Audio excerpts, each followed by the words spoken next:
Bang Ferry tadi di challenge oleh Pak Herman bahwa semuanya juga bisa memberikan bukti dan persepsi yang berbeda di lapangan. Tapi persoalannya adalah yang ditanyakan itu apa sebetulnya yang mau diangketkan, objeknya itu apa, yang belum jelas itu sampai sekarang adalah itu. Ya, kalau kita mau teliti ya dengan baik, sebenarnya objek angket itu kan kepada eksekutif terkait kondisi yang sangat masif soal pelanggaran peraturan perundang-undangan. Di titik ini mudah saja membuktikannya, ada banyak open source, misalnya pernyataan Pak Presiden Jokowi soal cawe-cawe. Kedua, pernyataan Pak Presiden Jokowi menggunakan data intelijen untuk mengetahui dapurnya partai politik. Penggunaan dana bantuan sosial untuk kepentingan penyelenggaraan pemilu. Penggunaan dana desa untuk saling mendukung dalam proses penyelenggaraan pemilu. Itu saja sudah sangat cukup untuk digunakan bagi proses penyelidikan berupa hak angket di DPR. Bagi saya sebenarnya bukti-bukti itu sudah terpampang jelas. Kalau Bang Herman kemarin mengikuti kami masyarakat sipil dan akademisi mendatangi Komisi 2 soal kecurangan pemilu itu terlihat ya berbagai video dan screenshot pembicaraan KPU RI untuk memerintahkan seluruh KPU di daerah mengikuti kecurangan yang mereka atur untuk kepentingan paslon tertentu, capres tertentu.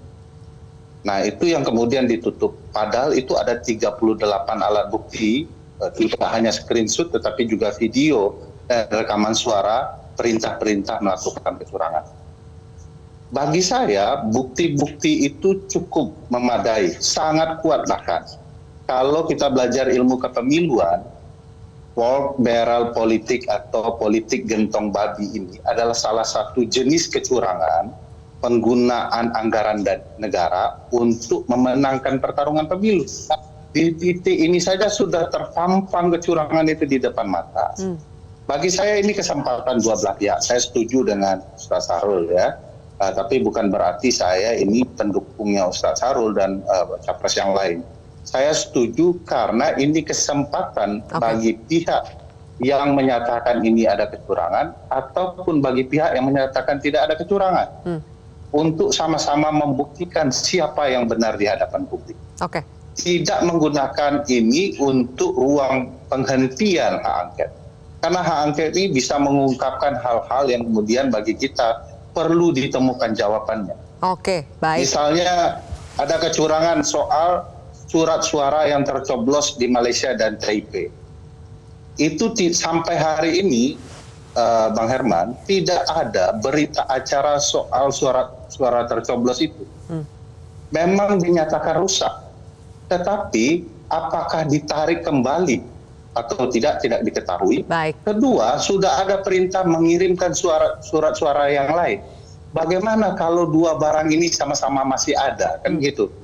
Kalau kita semua tidak bisa menjawab apa yang terjadi di Taipei dan di Malaysia, bagaimana kita bisa menjawab apa yang terjadi di tanah air sendiri? Bukankah berseliweran data-data oleh masyarakat bahwa ada berbagai kecurangan yang terjadi? Jelajahi cara baru mendapatkan informasi. Download Metro TV Extend sekarang.